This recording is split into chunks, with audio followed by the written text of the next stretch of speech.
अस्सलाम वालेकुम, नमस्ते। कैसे हो आप लोग दोस्तों। आज हम जो वीडियो देख रहे हैं ये है महाभारत से रिलेटेड और ये है द्रोणाचार्य का वध।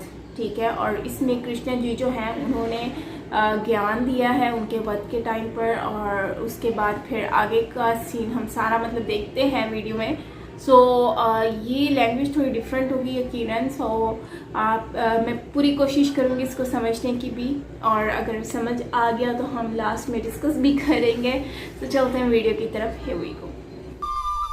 शस्त्र उठाने से पूर्व मेरे एक प्रश्न पर चिंतन अवश्य कीजिए। यदि मैं आपसे कहूं जो अश्वत्थामा मरा है वो वास्तव में आपका पुत्र नहीं, एक हाथी, तो क्या आपका जीवन आपको पुनः मधुर प्रतीत होने लगेगा? क्या आपका हृदय फिर से करुणा से भर जाएगा? यथार्थ कह रहे वासुदेव, वास्तव में मेरे पुत्र की मृत्यु नहीं हुई।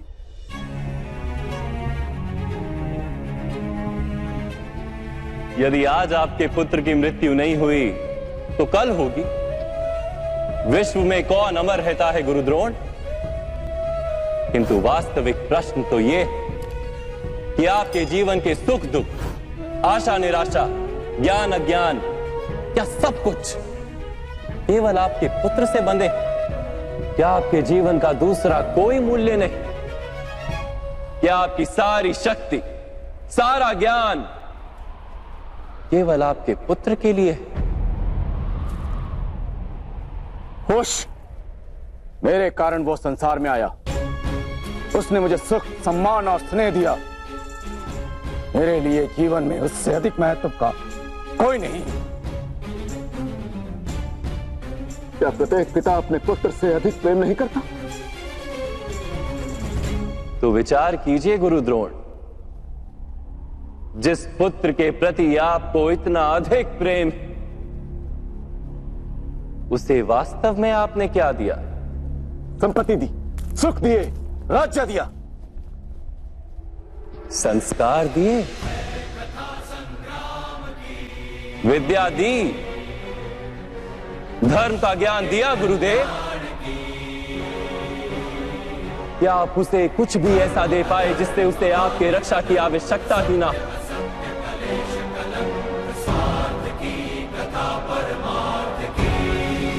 मैं मानता हूं सब अर्जुन तथा अंगराज कर्ण की भांति महान योद्धा नहीं बन पाते, किंतु आप अपने पुत्र को उचित निर्णय लेने का शिक्षण तो दे ही सकते थे। यदि आपने ऐसा किया होता तो आज आपका पुत्र धर्म का शत्रु नहीं होता, और आपको भी अधर्म के पक्ष में रहकर युद्ध नहीं करना पड़ता।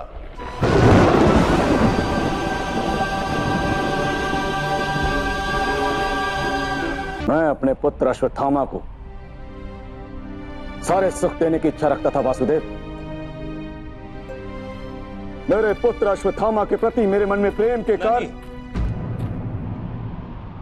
प्रेम तो उन्नति देता है, उचित अनुचित का ज्ञान देता है गुरुदेव। प्रेम होता तो आप भी अधर्म से नहीं बंधते और आपका पुत्र भी अधर्म से छूट जाता। वास्तव में ये प्रेम नहीं,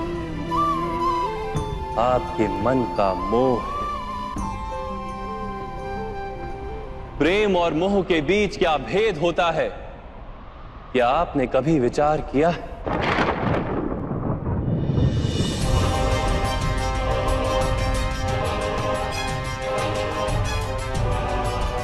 प्रेम से ही तो मोह का जन्म होता है वासुदेव।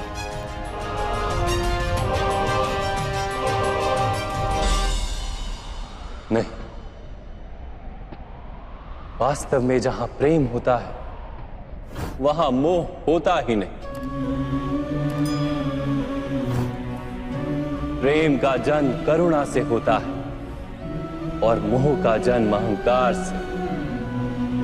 प्रेम कहता है कि मेरे पुत्र को ईश्वर संसार के सभी सुख देंगे, और मोह कहता है कि मैं अपने पुत्र को संसार के सारे सुख दूंगा। प्रेम कहता है कि मुझे अपने पुत्र पर गर्व, और मोह कहता है कि मेरे पुत्र को मुझ पर गर्व। प्रेम मुक्ति देता है गुरुदेव, मोह बांधता है। प्रेम धर्म है गुरुदेव, और मोह अधर्म।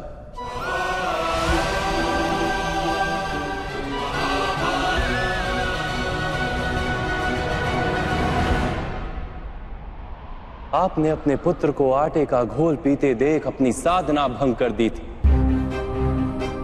उसके स्थान पर अपने पुत्र को आटे के घोल से संतोष मानने की शिक्षा दी होती।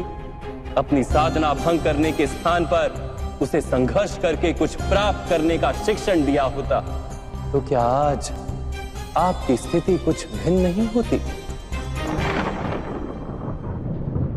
अपने पुत्र का भविष्य उज्जवल बनाने के प्रयासों में आप उसके चरित्र को उज्जवल बनाना भूल ही गए। आपके मोह के कारण उसके जीवन से धर्म नष्ट हो गया। लोभ, भय और लालसा का शिक्षण दिया आपने उसे, और स्वयं भी उसी मोह के कारण वास्तव में आप गुरु तो कभी बन ही नहीं पाए, केवल शिक्षक बनकर रह गए आप।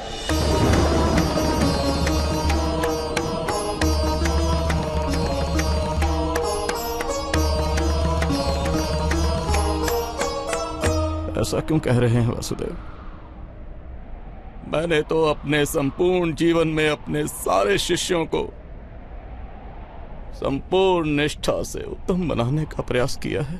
गुरु वो होता है जो विद्या का दान देता है, विद्या का व्यापार नहीं करता। इसीलिए गुरु को अपने शिष्यों से दक्षिणा की आशा होती है, मूल्य की नहीं। किंतु आपने अपने अमूल्य ज्ञान का मूल्य निश्चित कर दिया। अपने ज्ञान के बदले में अपने शिष्यों से प्रतिशोध मांगकर आपने न केवल अपने जीवन में विष घोल दिया, अपितु अपने शिष्यों के जीवन में भी विष घोल दिया। और ये सब आपके मोह और अहंकार के कारण हुआ।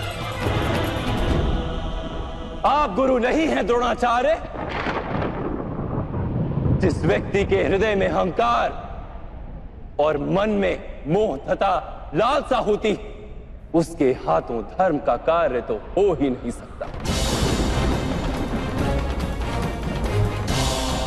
इसलिए महर्षि भरद्वाज के पुत्र जैसे बाढ़ में डूबता हुआ व्यक्ति किसी वृक्ष को पकड़कर स्वयं की रक्षा करता है,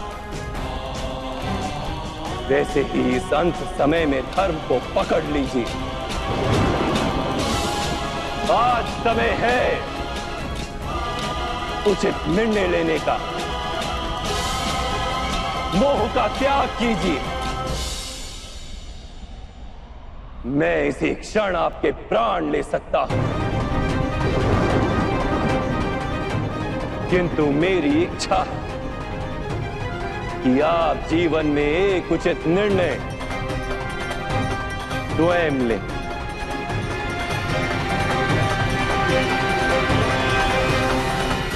यथार्थ कह रहे हैं आप।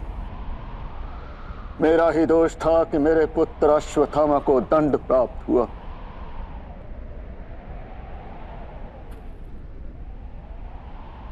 अब समय आ गया है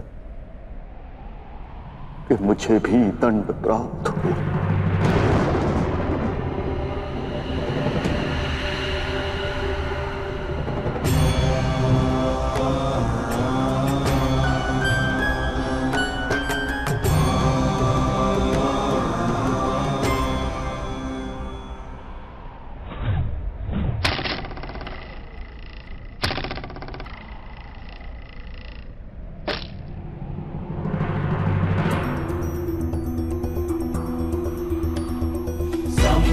गच्छस्व पितृभिः संयमनिष्ठपूर्तेन परमेभ्यो मन्दित्वा यावत्रं पुनरस्तमेहि सं गच्छस्व तन्वा सुवर्चा। मैं स्वीकार करने को सज्ज हूं।